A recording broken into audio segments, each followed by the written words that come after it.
The words cut through the gun's smoke before anyone found the nerve to laugh. At the far end of Range 7, a steel target hung nearly invisible against the pale California hills. Wind rolled in from the Pacific in uneven waves, dragging sand across the firing line and snapping the red range flag sideways. 7 Marine snipers had already tried. 7 had missed. Not by much. But in their world, not by much still meant failure. The woman who spoke stood behind them with a paper cup of coffee in one hand and a faded olive jacket hanging loose over her shoulders. Her hair was silver, tied back at the base of her neck. Her boots were old. Her posture was quiet. Nothing about her looked dangerous. That was the mistake. Before we continue, where are you watching from? Drop your city or country in the comments below, and if you believe in courage and respect, hit like and subscribe. These stories inspire change, and we're glad you're here. Now, back to Evelyn. Corporal Mason Blake turned first. He was 24, broad-shouldered, sharp-eyed, and proud in the way young men became proud when they had not yet been humbled by the thing they loved most. His rifle lay on the mat in front of him, still warm from his last shot. His spotter stood beside him, binoculars hanging from one hand, mouth slightly open as if he had heard something impossible. Mason looked the woman up and down. "Ma'am," he said, forcing a smile, "this is a live-fire training lane." Evelyn Carter took a small sip of coffee. "I noticed." A few Marines behind Mason chuckled. Not loudly. Just enough to let her know they thought she had wandered into the wrong place. The range had been tense all morning. The final drill was supposed to be simple on paper. 1 cold-bore shot, high wind, elevated angle, small steel plate beyond comfortable distance. The instructors had called it a judgment test. The young snipers had called it unlucky. But Evelyn had watched every miss. She had watched Mason adjust too late. Watched another Marine chase the wind instead of reading it. Watched a third blame the scope, then the ammo, then the sun. She had stood there in silence while the best shooters in the class kept trying to force the bullet through air that refused to obey them. Now the target swayed gently in the distance, almost mocking them. Mason wiped dust from his cheek with the back of his glove. "No disrespect," he said, though his tone carried plenty of it, "but visitors need to stay behind the safety line." Evelyn glanced down at the white chalk line near her boots. Then she stepped over it. The laughter faded a little. She did not move like someone confused. She moved like someone who already knew where everything was. The sand. The angle. The rifles on the benches. The flags. The silence between gusts. A younger Marine named Diaz leaned toward his friend and whispered, "Who brought Grandma to sniper school?" Evelyn heard him. She gave no sign of it. That bothered them more than anger would have. At the tower above the range, Major Daniel Reeves lowered his binoculars. He had been watching the entire exchange through tinted glass, one hand resting against the radio clipped to his vest. The moment he saw the silver-haired woman cross the line, his expression changed. Not surprise. Recognition. He straightened slightly, as if an old name had just stepped out of a classified file and onto his firing range. But he did not speak. Not yet. Down below, Mason stepped in front of Evelyn, blocking her path to the rifle. "Ma'am," he said, colder now, "I'm going to ask you one more time to step back." Evelyn looked past him toward the target. "How many rounds have you sent today?" Mason blinked. "That's not your concern." 7 shooters, she said. 2 rounds each before the final attempt. 14 misses in similar wind. 1 correction pattern repeating across every lane. The Marines exchanged glances. Mason's jaw tightened. Evelyn finally looked at him.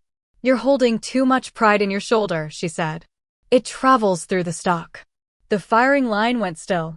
For a second, no one even breathed loudly. Mason gave a short laugh, the kind men use when they feel embarrassed and want to turn it into someone else's problem. "You got all that from standing back there with a coffee?" "No," Evelyn said. She placed the cup on the bench beside his rifle.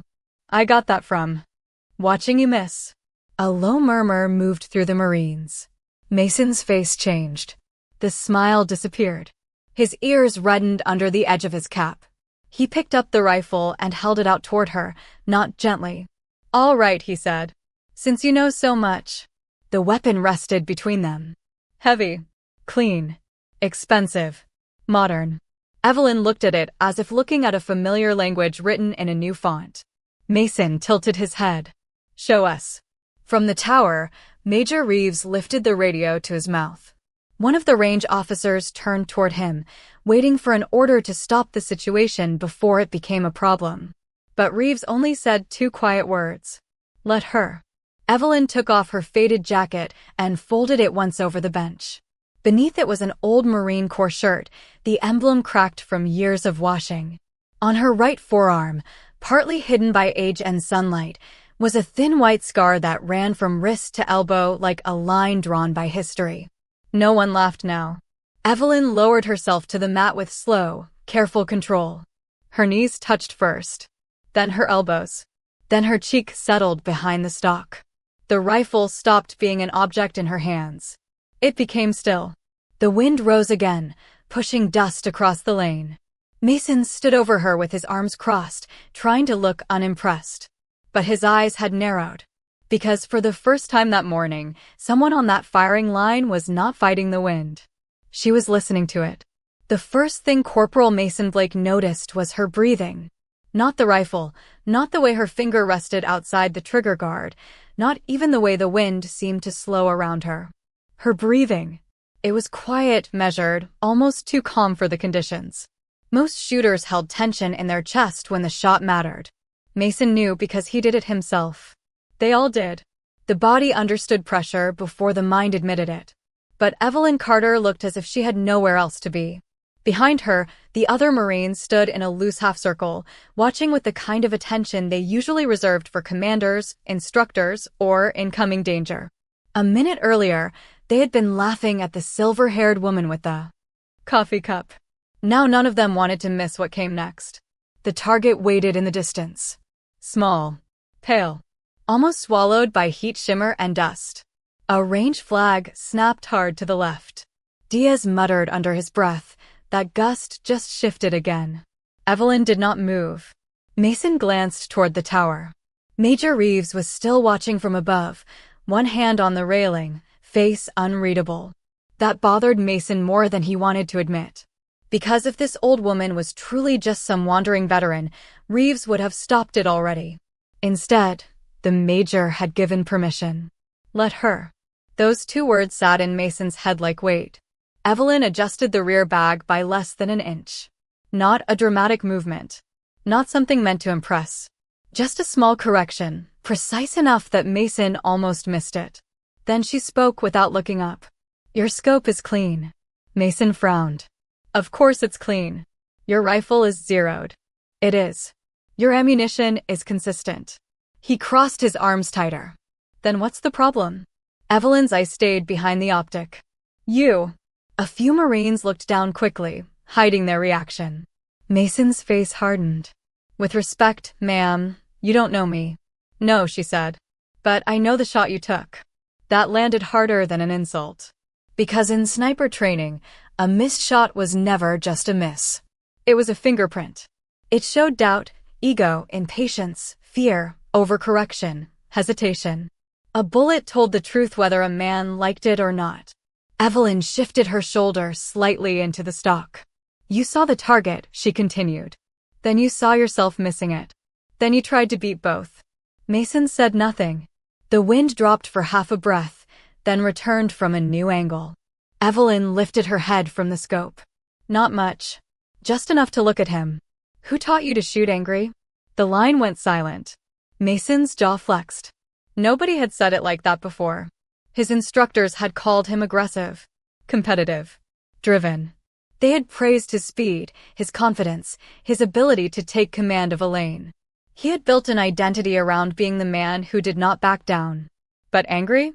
That word found something he did not want seen. "I'm not angry," Mason said. Evelyn studied him for 1 second longer. Then she looked back through the scope. All right. Somehow, that was worse than arguing. At the edge of the firing line, Sergeant Lewis, the senior range safety officer, leaned closer to another instructor. "You know who she is?" he whispered. The other instructor shook his head. "No idea. But the Major does." Above them, Reeves had not taken his eyes off Evelyn. Years earlier, when he had been a lieutenant fresh out of sniper school, he had heard her name in the back rooms of training buildings. Not in official lectures. Not on printed slides. Her name came up the way certain names did in the military, quietly, with lowered voices and fewer details than anyone wanted. Evelyn Carter. Gunny Carter. A Marine who had disappeared from public records after a classified deployment and returned years later with gray at her temples and a reputation nobody could fully explain. Some said she had trained half the instructors who trained the current generation. Some said she could read wind off a bird's wing. Some said nothing at all, because the men who knew the real stories had learned not to turn them into campfire legends. Reeves had never expected to see her again. Certainly not like this. Not standing in the dust with a cold coffee and a group of young Marines who had no idea they were breathing the same air as a living lesson. Down on the mat, Evelyn closed her eye again. The rifle settled. The barrel pointed toward the impossible target. Mason watched her cheek weld. Her shoulder. Her support hand. There was nothing flashy about any of it. No theatrical pause. No exaggerated confidence. Just alignment, patience, discipline. And then Mason noticed something else. She was not chasing the wind flags. She was watching the grass near the berm. He followed her line of sight. The small dry stalks beyond the target bent in tiny waves, not matching the nearest flags at all. The wind at the shooter's position was lying. The wind near the target was telling a different story. Mason felt his stomach tighten. He had missed that. All of them had. Evelyn's voice came low. You boys are reading. What's close because it's easier. Her finger moved to the trigger. The bullet doesn't care what's easy. No one breathed. Even the range seemed to hold still. Then Evelyn exhaled halfway and stopped. The rifle cracked. The sound rolled across the hills, sharp and clean. A second passed. Then another. Mason stared at the target through his spotting scope, trying to catch the hit marker. Nothing. For one brief moment, his pride rushed back. Maybe she missed. Maybe the old woman had talked like a legend and shot like a memory. Then the radio on Sergeant Lewis's vest crackled. A voice from the target pit came through, flat with disbelief. Impact confirmed. Nobody moved. The voice continued. Center plate. Mason slowly lowered the spotting scope. Evelyn stayed behind the rifle for another second, as if the shot had not been the point. Then she lifted her head, opened the bolt, and cleared the chamber with practiced calm. She did not smile. She did not look around for applause. She simply pushed herself up from the mat and reached for her coffee. Mason looked at the target, then at the rifle, then at the woman he had called a visitor. For the first time that morning, he had nothing clever to say. Mason had been embarrassed before. Every Marine had. Embarrassment came with training. It came with shouted corrections, failed runs, missed marks, muddy uniforms, and instructors who could tear a man apart with 3 words and a stare. But this was different. This was quiet. No one mocked him. No one laughed. No instructor stepped in to make a lesson out of him. That silence was worse than any yelling could have been. Because everyone had seen it. One shot. Center plate. From a woman they had dismissed before she ever touched the rifle. Evelyn Carter lifted her coffee from the bench and took a sip. It had gone cold. She didn't seem to care. Corporal Diaz was the first to speak. How did you know? He asked. Evelyn looked at him. Know what? The wind, Diaz said. We were watching the flags. All of us. That was your first mistake. Mason's eyes lifted. Evelyn set the coffee down again and pointed toward the far berm. You trusted what was close because it was easy to see. But the shot didn't fail near you. It failed out there. The Marines followed her hand. The target sat in the distance, still swinging slightly from the impact. Beyond it, dry grass moved in shallow waves. Dust lifted and fell in small uneven curtains. Nothing dramatic. Nothing obvious. But Evelyn had read it. Mason swallowed. He wanted to say something. Wanted to ask a question. Wanted to defend the math, the glass, the training, the equipment. But all of it suddenly felt thin. Evelyn glanced at the rifle. Your data wasn't wrong, she said. Your attitude was. That sentence hit the line harder than the shot. Mason looked away. A few minutes earlier, he would have pushed back. He would have reminded her of his scores, his ranking, his hours behind the scope. He would have told her that modern sniping had changed, that computers and ballistic solvers had replaced the old ways. Now he only stared at the dust near his boots. From the tower, Major Reeves began walking down the metal stairs. The sound carried across the range. Clang, clang, clang. Each step pulled attention away from the target and toward the man descending from above. Evelyn heard it, but did not turn. Sergeant Lewis straightened as Reeves approached. The other instructors went quiet, suddenly aware that the major's expression had changed. He was no longer simply observing a lesson. He was preparing to acknowledge one. Mason noticed the shift and stiffened. "Major on deck," someone called. The Marine snapped to attention. Evelyn remained where she stood, one hand resting lightly on the bench, the other near the coffee cup. Major Reeves stopped a few feet from her. For the first time that morning, his voice softened. "Gunnery Sergeant Carter." The firing line froze. Not because of the rank alone. Because of the way he said it. Not like a man greeting a retired visitor. Like a Marine recognizing someone who had earned more than most people would ever know. Mason's head turned slowly. "Gunnery Sergeant," he repeated under his breath. Evelyn looked at Reeves. "Major." No salute. No ceremony. Just a small nod between two people who understood the weight of years. Reeves turned toward the young snipers. "This is Evelyn Carter," he said. "Most of you won't find her name in your training manuals. That doesn't mean it wasn't there before the ink." The Marine stood motionless. Mason felt heat crawl up his neck. Reeves continued. "She served as a Marine scout sniper when people spent more time questioning whether she belonged than studying how she kept bringing Marines home." Evelyn's eyes shifted slightly toward him. Not warning. Not gratitude. Just a reminder not to turn her into a speech. Reeves understood and kept it short. "She has trained instructors who trained your instructors." The words settled over the line. Diaz looked at Mason. Mason did not look back. The rifle on the bench suddenly seemed heavier than it had all morning. Evelyn stepped forward, not with the sharpness of an officer taking command, but with the calm weight of someone who did not need permission to be heard. "You missed because you wanted the target to respect you," she said. "Targets don't do that. Wind doesn't do that. The rifle doesn't do that." She looked at each young Marine, one by one. They only answered discipline. No one moved. Behind them, the Pacific wind rolled across the range again, lifting the edges of her old jacket. Silver strands of hair moved near her cheek, but her eyes stayed clear. Mason finally found his voice. "Gunny Carter." The title sounded strange in his mouth. Heavy. Earned. Evelyn turned to him. He hesitated. Then he took half a step forward and lowered his chin. I was out of line. The other Marines watched him. Some surprised. Some relieved.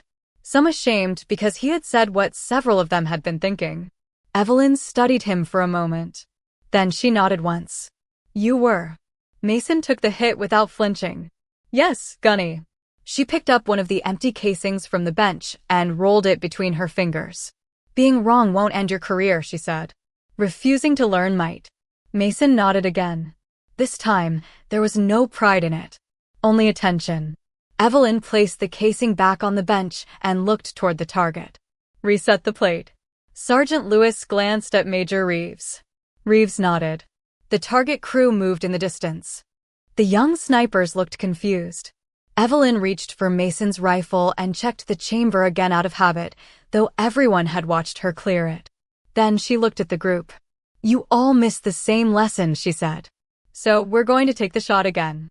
Diaz blinked. "We, Gunny." Evelyn's mouth almost curved. "Almost." "Yes," she said. "We." Mason looked at her, then at the firing mat. For the first time all morning, he did not feel challenged. He felt invited. Evelyn stepped aside and pointed to the mat. "Mason." He looked up. "Yes, Gunny. Get behind the rifle." Mason moved without argument. The same Marines who had laughed at her now watched every motion like students afraid to miss a word. Evelyn stood above him, quiet and still. The old veteran had already shown them she could make the shot. Now she was going to show them why they couldn't. Mason lowered himself behind the rifle again. This time, the mat felt different. 5 minutes earlier, it had been his place, his lane, his score, his shot to prove he belonged among the best. Now it felt like a classroom floor, and every grain of sand seemed to know more than he did. Evelyn Carter stood beside him with her arms folded loosely, not like an instructor waiting to punish a mistake, but like someone waiting for the truth to reveal itself. "Don't touch the trigger yet," she said. Mason froze. His hand had barely moved. "Yes, Gunny." Behind them, the other Marines formed a tighter line. Diaz held the spotting scope.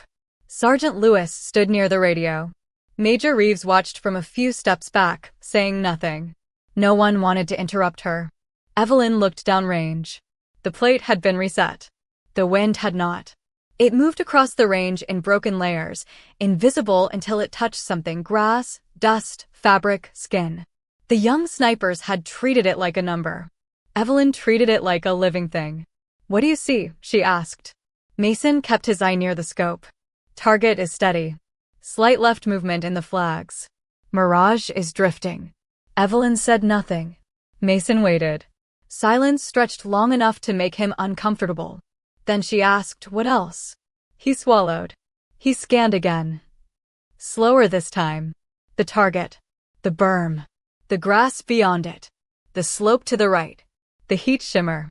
The dust lifting near the far ridge. His voice lowered. "The wind is different past the target." Evelyn's eyes remained on the range. Different how? Mason almost answered too quickly, then stopped himself. A few of the Marines exchanged glances. They had seen him rush all morning. They had heard him speak with certainty before certainty had earned the right to exist. This time, he waited. He watched. The grass bent, relaxed, then bent again, not the same as the flag near the firing line. "It's not one wind," Mason said slowly. "It's layered." Evelyn gave a small nod. "Good." The word was quiet. It hit Mason harder than praise should have. For the first time since she crossed the line, he felt something loosen in his chest. Evelyn stepped closer. "Now forget the men watching you." Mason's joy tightened. She had found it again. That thing he kept carrying into every shot. "You think pride makes you strong," she said. "Sometimes it only makes you loud inside." Mason stayed still. The rifle waited under his hands. Evelyn's voice did not rise. "When you're behind glass, there should be no audience. No scoreboard. No insult to answer. No reputation to protect." She looked at the other Marines for half a second. "Just the task." Mason breathed out. The line was silent enough to hear canvas shift under his elbows. Evelyn crouched beside him, careful not to block his view. "You don't command the shot," she said. "You prepare it. Then you let discipline finish what ego started." Mason's eye stayed on the target. For once, he was not thinking about being the best in the class. He was thinking about the plate. About the wind beyond it. About how much he had missed while staring too hard at what was directly in front of him. "Ready?" Evelyn asked. Mason did not answer right away. A younger version of him would have said yes instantly. This Mason waited through one gust. Then another. Finally, he said, "Not yet." Evelyn's face did not change. But Major Reeves saw it. A shadow of approval. The wind shifted again. Mason adjusted. Small. Careful. No performance in it. No. Quick glance backward to see who noticed. His breathing slowed. Diaz lowered his voice behind the spotting scope. "Come on, Mason." Evelyn heard him. "Don't cheer him," she said. Diaz stiffened. "Yes, Gunny." She kept her eyes on Mason. "Let him work." The words settled over the line like a commandment. Let him work. Mason had never realized how much noise surrounded a shot until someone finally removed it. His finger moved with patience now. The target held in the scope. The wind broke. For a brief moment, the range gave him an opening. He did not chase it. He accepted it. The rifle fired. The sound cracked across the hills and faded into the salt air. Everyone waited. Mason stayed on the rifle this time. He did not lift his head. He did not look for approval. He watched the target through recoil and return, exactly as he had been taught and had too often forgotten. The radio crackled. Impact. Diaz's shoulders dropped in relief. Hit confirmed, the voice continued. Low right edge. Not center. But a hit. Mason closed his eyes for 1 second. When he opened them, Evelyn was still beside him. He expected correction. Maybe disappointment. Instead, she said, better. One word. Not perfect. Not enough. But better. And somehow, that meant more. Mason cleared the rifle and sat back on his heels. The other Marines looked at him differently now. Not because he had hit the target, but because he had allowed himself to be taught in front of them. That took a different kind of courage. Evelyn stood and faced the group. Every one of you came here wanting to prove you can shoot, she said. That is the smallest part of the job. No one interrupted. A rifle will show you your habits. Wind will show you your patience. A miss will show you your character. Her gaze moved across their faces. And today, all of you were given a gift. Diaz frowned slightly. A gift, Gunny? Evelyn looked toward the far plate, still swaying from Mason's imperfect hit. You failed where everyone could see it. The Marines absorbed that slowly. She picked up her old jacket from the bench. Some people spend their whole lives hiding from that. Marines don't get that luxury. Major Reeves finally stepped forward. Gunny Carter will be assisting with this block for the rest of the week. Every head turned. Mason looked up first. Evelyn did too. Her expression said she had not agreed to that. Reeves almost smiled. Almost. With your permission, Gunny. For a moment, the only sound was the wind passing across the range. Then Evelyn looked at the young snipers, the pride, the shame, the curiosity, the hunger to be better. She picked up her coffee. Still cold. Still untouched since the lesson began. 1 week, she said. The firing line changed in that instant. Not visibly. Not dramatically. But every Marine there felt it. The old veteran had not just made a shot. She had taken command of the silence. By noon, the range no longer felt like a place built for noise. It felt like a place built for listening. The Marines stood under the hard California sun, rifles slung, notebooks open, their earlier confidence burned down into something quieter. Evelyn Carter walked the firing line without hurry. She did not bark. She did not pace like an instructor trying to fill space with authority. She stopped behind each shooter and watched. That was all. And somehow, it was worse than being yelled at. Corporal Diaz lay behind his rifle, trying not to think about the woman standing over him. Sweat ran down the side of his face and disappeared into the collar of his uniform. He had already missed twice that morning, both times blaming a wind shift he had not truly understood. Evelyn crouched beside him. What did the bullet tell you? She asked. Diaz kept his eye on the scope. That I held too far left. No, he blinked and lifted his head. Evelyn looked downrange. It told you that you guessed. The words were plain. No insult. No anger. That made them harder to dodge. Diaz lowered his eyes. Yes, Gunny. She pointed toward the far ridge. Watch the dust at the break in the slope. Not the flag. Not your buddy's last shot. The dust. Diaz looked. At first, he saw nothing but air and heat. Then slowly, he noticed it, a faint lift of pale sand moving in a different rhythm than the range flag behind them. His face changed. Evelyn saw it. There, she said. Now. You're learning. Behind them, Mason watched in silence. The same man who had mocked her an hour earlier now stood with a notebook in his hand, writing down every correction she gave. He did not like how much he needed it. But he liked even less the memory of her one-shot impact ringing across the range. That shot had taken something from him. Not his pride exactly. His illusion. He had believed skill was something you proved by being louder, faster, more certain than the next man. Evelyn had shown him that real skill could stand in an old jacket, holding cold coffee, and not care who laughed. At the far end of the line, Lance Corporal Reeves, no relation to the major, whispered to another Marine. You think all the stories are true?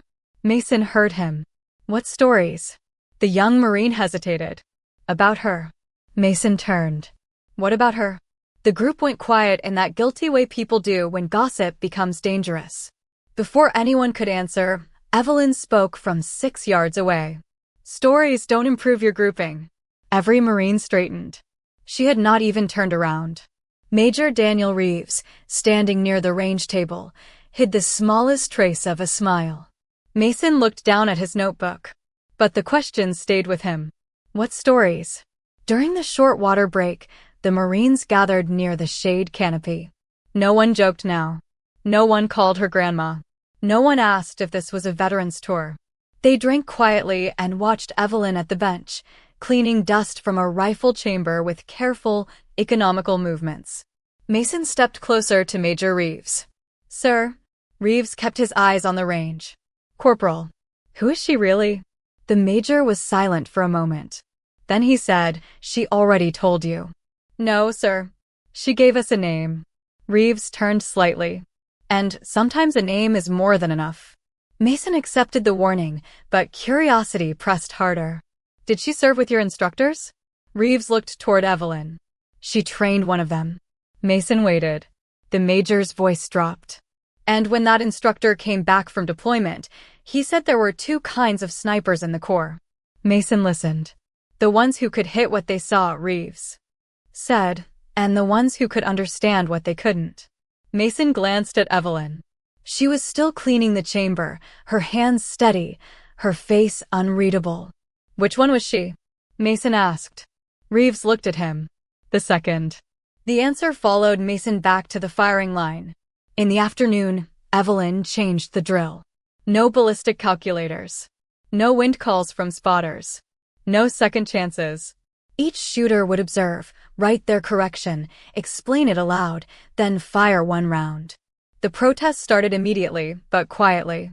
Gunny, Diaz said, with respect, We normally use full data support for this distance. Evelyn nodded. I know. We're trained to use available tools. You should be. Diaz looked confused. Then why take them away? Evelyn stepped in front of the line. Because tools should sharpen judgment, not replace it. No one spoke after that. The first Marine missed wide. Evelyn asked him why. He started to blame the mirage, stopped, then corrected himself. I rushed the read, Gunny. She nodded. Again tomorrow. The second clipped the edge. Better, she said. The third missed high. You held your breath too long. He looked startled. She had seen it from behind him. Then came Mason. He lowered himself onto the mat as the others watched. The rifle felt familiar in his hands, but not comfortable. Not anymore. Evelyn had taken comfort away from all of them.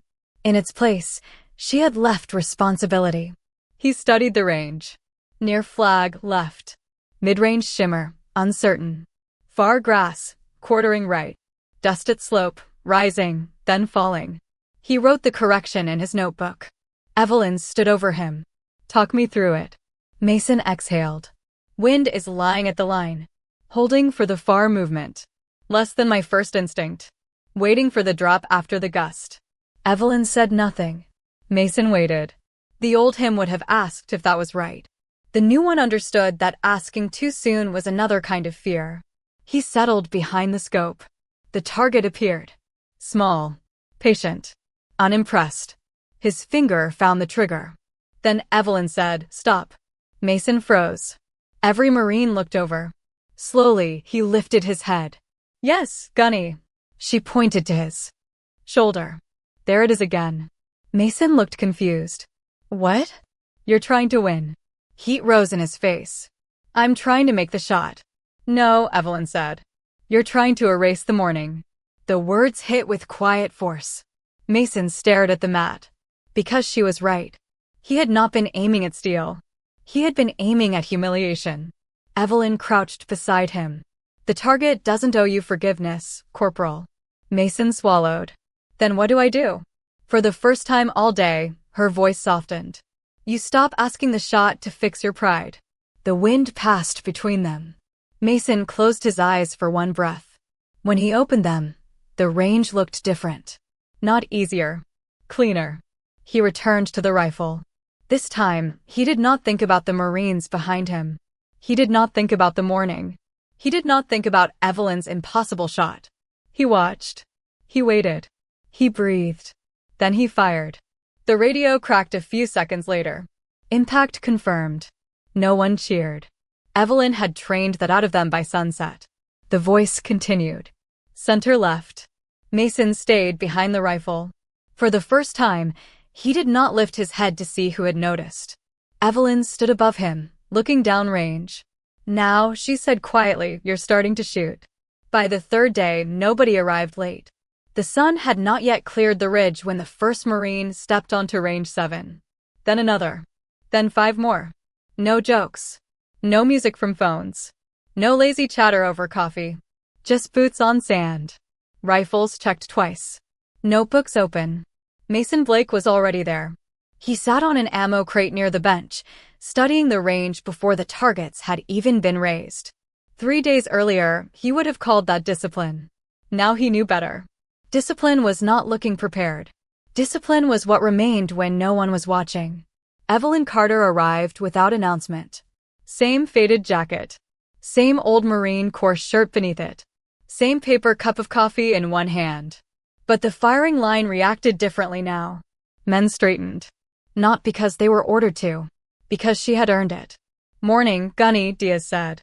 Evelyn nodded once. Morning. That was all she gave them. And somehow, it felt like enough. Major Reeves watched from the edge of the range, arms folded, his face calm. He had seen changes in sniper classes before. Confidence rising. Scores improving. Rivalries cooling into teamwork. But this was different. Evelyn had not just corrected their marksmanship. She had changed the air around them. The young Marines no longer moved like men trying to prove they belonged. They moved like men beginning to understand that belonging was not proven in noise. It was proven in standards. Evelyn set her coffee on the table and pointed downrange. No targets today. The Marines looked up. Mason frowned slightly. No targets, Gunny?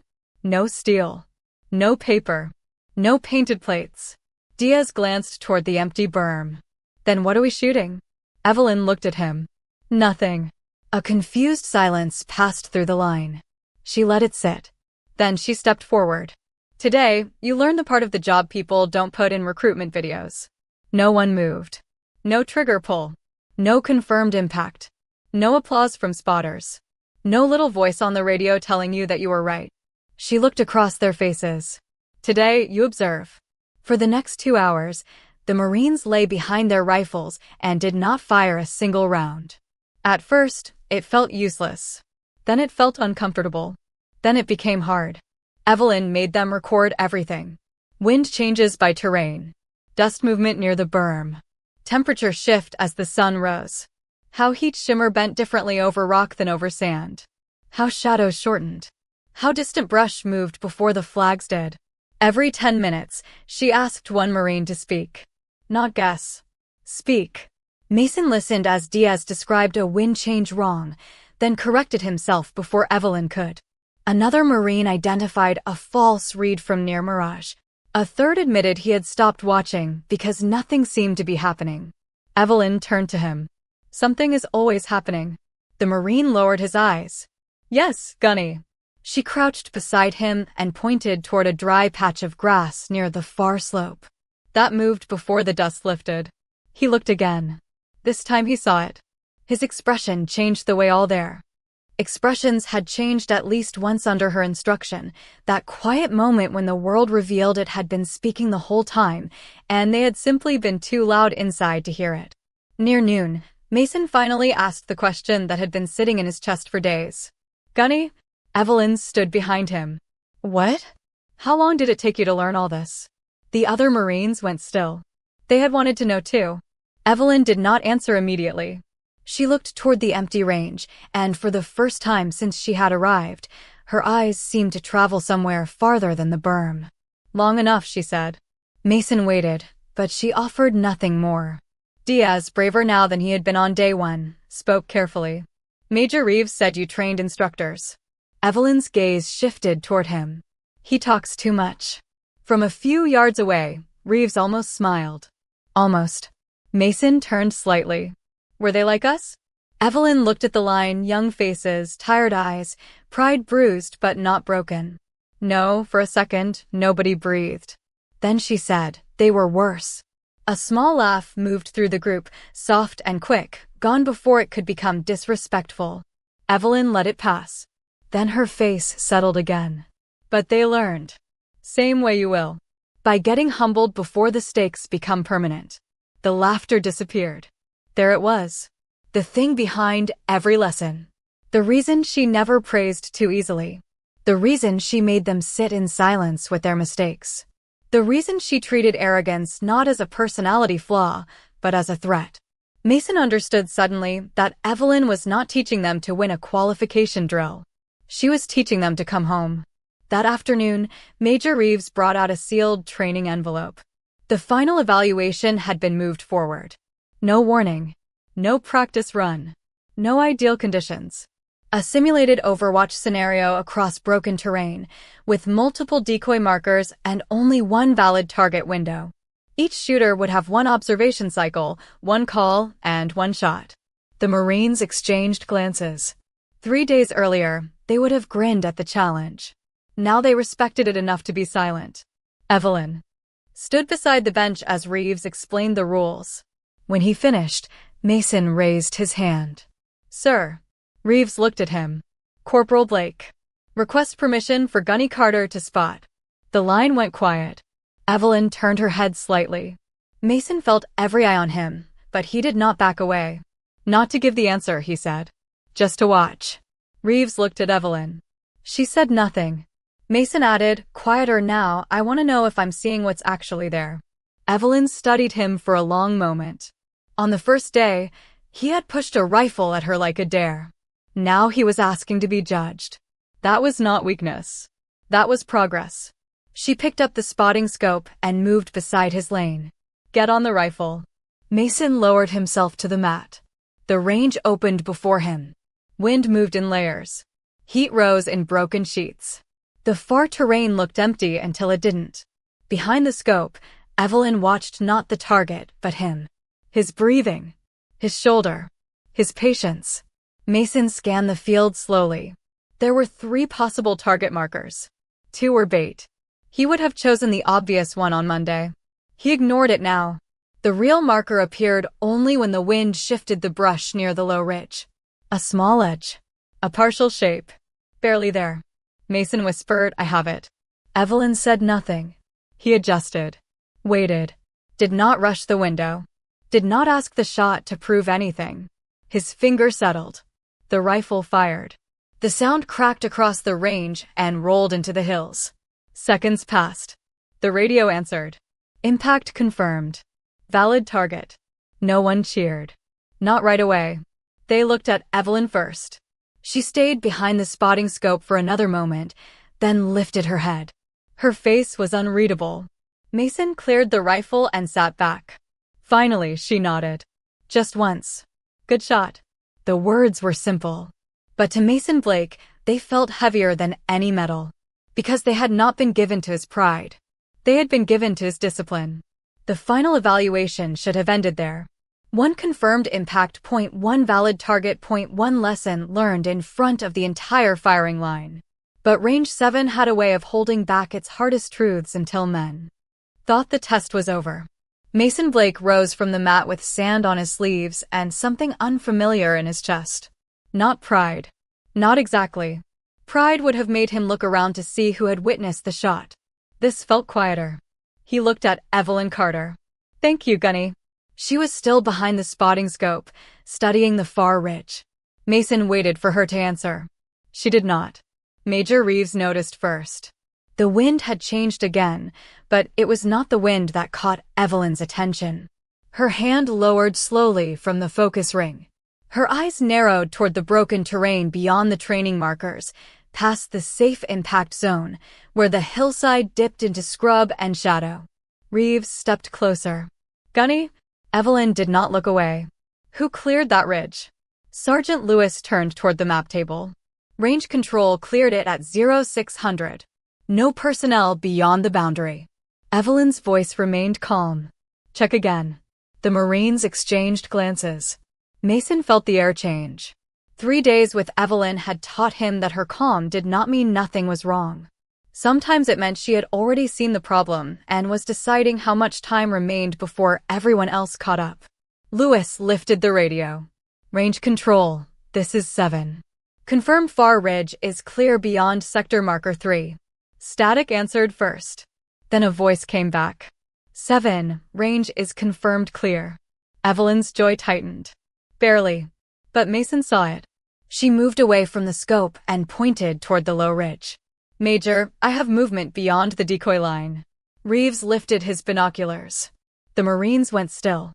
For several long seconds, no one spoke. Then Reeves saw it too. A small flash of reflected light. Not from a target marker.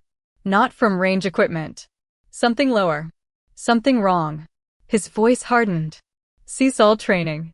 Sergeant Lewis raised his arm. Cease fire. Cease fire. The command rolled down the line. Rifles were cleared. Bolts locked back. Marines stepped away from their lanes. Mason looked toward the ridge, trying to find what Evelyn had seen. At first, there was nothing. Then the brush shifted. Not with the wind. Against it. His mouth went dry. Evelyn picked up the spotting scope again, tracking the movement without panic. 2 figures, she said. Civilian clothes. One carrying a long case. Lewis stared at her. How did they get inside the boundary? Evelyn did not answer. That was not the important question anymore. Major Reeves took the radio. Range control 7. We have unauthorized personnel beyond the impact area. Lock down the range road and send security to Sector 3. The reply came back tense now. Copy 7. Security moving. The young Marines stood silent, their earlier evaluation forgotten. Only minutes before, the ridge had been part of a test. Now it had become real terrain with real uncertainty. Mason felt his hands tighten. Evelyn saw it without turning. Breathe, Corporal. He forced air into his lungs. Yes, Gunny. The figures were distant, partly hidden by brush and slope. They did not seem to realize they had been spotted. One knelt near the ground. The other looked back toward the service road. Reeves lowered his binoculars. We don't know intent. No, Evelyn said. We know behavior. Everyone looked at her. She kept watching. They entered a closed range. They stayed low. They're carrying something they don't want seen. Her voice stayed flat, almost cold. That is enough to treat it seriously. Mason understood then why she had spent 2 days teaching them to observe without firing. Because sometimes the job was not taking the shot. Sometimes the job was knowing when not to. Security vehicles appeared far to the right, moving along the range road in a thin trail of dust. The 2 figures saw them almost immediately. One stood. The other grabbed the long case. They started running. Not toward the Marines. Away from them. Deeper along the ridge line. Security has visual, the radio reported. Subjects fleeing west. Reeves cursed under his breath and grabbed the map. There's a maintenance cut behind that slope. If they reach it, they'll disappear into the service area. Evelyn looked at Mason. Spotter. It took him half a second to realize she meant him. He grabbed the scope and dropped beside her. Evelyn pointed. Track the lead subject. Tell me what the terrain does ahead of him. Mason put his eye to the glass. His heart was moving too fast. He wanted to rush. Wanted to say everything at once. Wanted to be useful. Then he heard her voice beside him. Just the task. The words steadied him. He watched the ridge. Lead subject moving along low wash, Mason said. Ground rises in 30 yards. Brush thick on the left. Open cut on the right. Evelyn nodded. Security won't see him when he drops into the wash.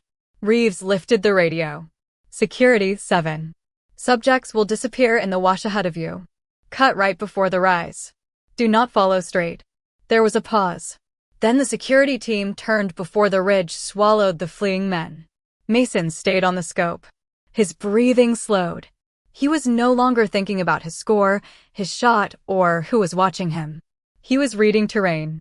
The lead subject broke right, exactly where Evelyn had predicted. Security intercepted from the side, blocking the open cut. The second subject stopped, dropped the case, and raised his hands. No shots fired. No chaos. Just observation, patience, and control. The radio crackled again. Subjects detained. Long case secured. No injuries. The firing line released a breath it had been holding for minutes. Major Reeves looked at Evelyn. She finally stepped back from the glass. Mason looked up at her, shaken by how fast everything had changed.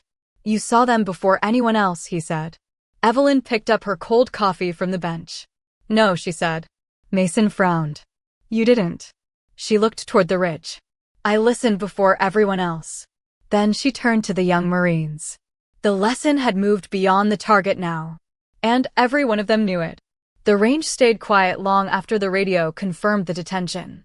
No one moved toward the rifles. No one asked when training would resume. For the first time all week, every Marine on Range 7 understood that the target had never been the hardest thing in front of them. Major Reeves stood near the map table, listening as security reported the details. The two unauthorized men were local contractors from a nearby maintenance crew, confused by a wrong gate code and carrying equipment they should never have brought near a live fire area. No hostile intent. No injuries. No shots fired. That last part mattered most. Reeves looked at Evelyn Carter. She was standing alone near the bench, one hand around her cold coffee, eyes still on the ridge as if the terrain had not finished speaking. "Gunny," Reeves said. She did not turn right away. "Major, you just prevented a disaster." Evelyn looked down at the rifles lined along the mats. "No," she said. "They did." The young Marines looked at her confused. Evelyn turned toward them. They stopped. They listened. They didn't let fear grab the trigger. Mason Blake felt those words settle somewhere deep. 3 days earlier, he had wanted nothing more than to prove he was the best shooter on the line. Now he understood how small that sounded. A good sniper was not the one eager to fire. A good sniper was the one disciplined enough to wait. Diaz lowered the spotting scope from his shoulder. "Gunny, you knew they weren't targets." Evelyn looked at him. "I knew they were people." That sentence ended every thought on the line. The wind moved across the range again, softer now. It tugged at the flags, pushed dust against boots, and lifted the hem of Evelyn's faded jacket. Mason remembered the first thing she had said to him. "Step aside, kids." At the time, it had sounded like a challenge. Now it sounded like a warning. Step aside from pride, step aside from noise, step aside from the need to be seen. Because sometimes, the person who had nothing left to prove could see what everyone else missed. Major Reeves called the class into formation. The Marines moved fast, but not out of fear. They formed a straight line in front of Evelyn, rifles cleared and slung, faces marked by sun, sand, and something close to humility. Reeves stepped beside her. "Gunny Carter was scheduled to observe for one morning," he said. "She stayed because she believed you could still learn." Evelyn's eyes shifted toward him. "Careful, Major." A faint smile crossed Reeves's face. "Yes, Gunny." The line stayed silent. Reeves continued. "Some of you came into this week thinking skill was measured by impact marks on steel. Some of you thought confidence was the same thing as competence." His gaze moved briefly to Mason. Mason did not look away. "Today, you learned the difference." Evelyn stepped forward before the major could turn it into a ceremony. She did not like ceremonies. Everyone could feel that. "You want a lesson?" she asked. No one answered. They knew by now that silence was sometimes the correct response. Evelyn pointed toward the far ridge. "There it is." The Marines looked. That ridge didn't change. It was there all morning. Same brush. Same slope. Same shadows. She looked back at them. "What changed was your attention." Mason listened harder than he had ever listened in a classroom. Evelyn's voice stayed low. "Most misses start before the trigger. Most bad decisions do too. They start when you decide you already know what you're looking at." The line absorbed it. No one wrote it down. They didn't need to. This was the kind of lesson that stayed. Sergeant Lewis approached from the side, holding a small folder. He handed it to Major Reeves, who opened it and paused. His expression changed. Mason saw it. So did Diaz. Reeves looked at Evelyn. "I think they should know." Evelyn's face hardened slightly. "They don't need old stories."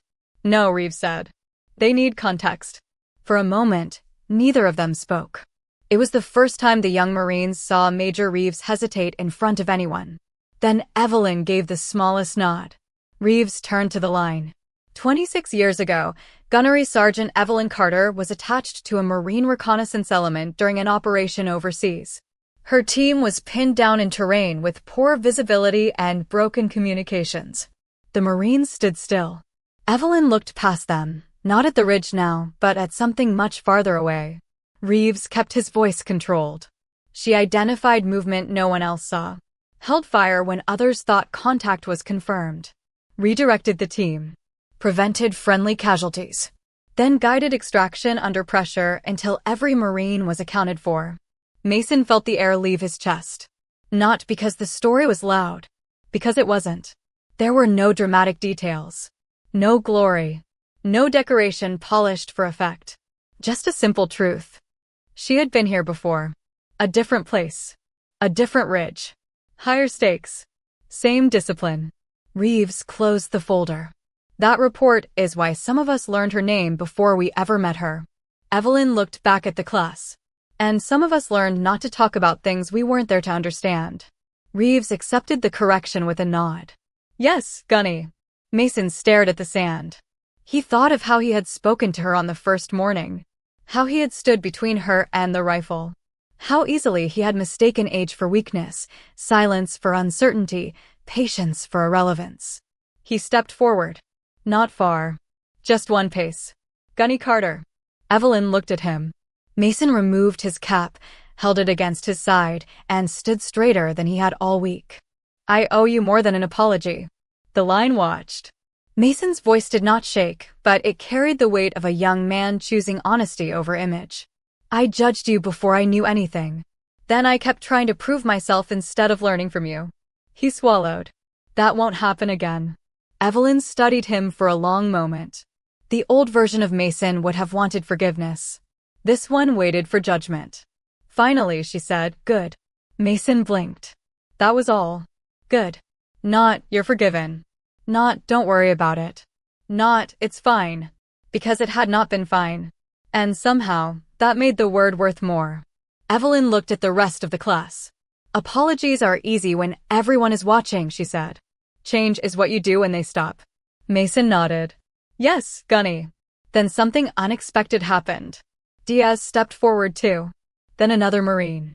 Then another. One by one, the young snipers removed their caps. No one ordered it. No one announced it. They simply stood there, facing the woman they had laughed at, giving her the respect they had been too blind to offer at the beginning. Major Reeves did not interrupt. Evelyn Carter looked across the line of young Marines, her expression unreadable. But for one brief second, her eyes softened. Not because they saluted her past. Because maybe, finally, they were ready for their own future. By sunset, Range 7 looked different. The targets were still there. The rifles were still there. The wind still came off the Pacific in uneven waves. But the Marines were not the same men who had arrived that morning. They stood in formation with dust on their boots and silence in their mouths, watching Evelyn Carter fold her faded jacket over one arm. No one spoke. No one wanted to break the moment too early. Mason Blake stood at the front of the line. His cap was back on now, but his posture had changed. The sharp edge of his pride was gone. In its place was something steadier. Respect. Not the kind demanded by rank. The kind earned by watching someone do the right thing when no one else even understood what right looked like. Major Reeves walked beside Evelyn as she packed her small range bag. You could stay longer, he said. Evelyn did not look at him. I said 1 week. It's only been 3 days. She zipped the bag. Feels like a week. Reeves almost smiled. The young Marines heard it and tried not to. Evelyn picked up her coffee cup from the bench, realized it was empty, and tossed it into the trash without ceremony. Then she turned toward the firing line. Every Marine straightened. She looked at them for a long moment. Not like a commander inspecting uniforms. Not like a legend accepting tribute. Like a teacher deciding whether the lesson had landed. You learned something today, she said. No one answered. Evelyn nodded slightly, approving the silence. Don't waste it. Diaz swallowed. We won't, Gunny. Evelyn looked at him. You might. The honesty cut cleanly through the warm evening air. A few Marines lowered their eyes. She stepped closer. You'll get tired. You'll get praised. You'll start believing good scores mean good judgment. Someone will call you the best shooter in the room, and if you're not careful, you'll let that become your blind spot. Her gaze moved to Mason. He accepted it without flinching. Evelyn continued. The dangerous part isn't missing a target. The dangerous part is becoming the kind of Marine who can't admit he missed. The wind dragged sand lightly across the concrete. Mason remembered his first words to her. Ma'am, this is a live-fire training lane. He wished he could take them back. But Evelyn had already taught him that regret was only useful if it changed the next decision. She looked toward the far ridge, now quiet under the orange light. Every shot begins before your finger moves, she said. So does every mistake. The line held still. You read the wind. You read the terrain. You read the people around you. But most of all, you read yourself. She let that settle. If pride is talking, don't shoot. No one forgot that sentence. Major Reeves stepped forward. Class dismissed. But nobody moved. For a second, even Reeves seemed to understand that an order could end the day, but it could not end what had happened there. Mason stepped out of formation. Gunny Carter. Evelyn turned. He walked to the bench and picked up the empty brass casing from her first shot, the one that had struck center plate when all of them had failed. He held it out to her. You left this. Evelyn looked at the casing in his palm. Then at him. No, she said. I didn't. Mason frowned slightly. Evelyn nodded toward his notebook. Keep it somewhere you'll see it. The casing suddenly felt heavier. Mason closed his fingers around it. Yes, Gunny. Evelyn walked past him, then stopped near the edge of the range. Without turning, she said, Corporal Blake. Mason snapped straighter. Yes, Gunny. You're not the best shooter here. The line froze. 3 days ago, that sentence would have burned him. Now he waited. Evelyn looked back over her shoulder. But you might become the most teachable. Mason's throat tightened. He could only nod. That was the highest praise she had given him. And everyone knew it. Evelyn Carter walked away from the firing line as quietly as she had entered it. No salute. No speech. No applause. Just an old Marine moving through dust and sunset, carrying more history than she would ever explain. One by one, the young snipers watched her go. Not because she had hit a target. Because she had shown them what mastery looked like after ego had been stripped away. Major Reeves stood beside Mason. You understand now? He asked. Mason looked at the brass casing in his hand. I think so, sir. Reeves studied him. What did she teach you? Mason looked downrange. The steel plate was barely visible in the fading light. He thought about wind, about silence, about the ridge, about 2 civilians walking away alive because an old veteran had seen people where others might have seen movement. Then he answered. That being a sniper isn't about proving you can take a shot. Reeves waited. Mason closed his hand around the casing. It's about knowing what the shot means. Major Reeves nodded once. Good. The next morning, Range 7 filled before dawn again. But this time, no one waited for Evelyn Carter. They knew she would not come back. On Mason's mat, beside his rifle and notebook, sat the brass casing from her first shot. He had written 3 words beneath it in black marker. Listen before firing. Diaz noticed it and said nothing. The others saw it too. No one joked. When the wind began to move over the grass beyond the berm, every Marine on the line watched it differently. Weeks later, Mason Blake would graduate near the top of his class. Not first. That would have mattered to the old Mason.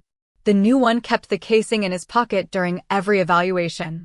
Years later, when younger Marines asked why he paused so long before making a call, he would remember a silver-haired woman with cold coffee, a faded jacket, and eyes that could read the world before the world became dangerous. He would tell them only one thing. The target doesn't care about your pride. And when they asked who taught him that, Mason would look toward the range, toward the wind, toward whatever part of the past still stood behind him. Then he would answer with the respect he should have given from the beginning. Gunny Carter. Because that week, a group of young Marine snipers learned something no manual could fully teach. Age was not weakness, silence was not uncertainty, and experience did not need permission to enter the room. It only needed one clean shot. One quiet lesson. and a line of young men finally willing to step aside and listen. Respect is earned, not demanded.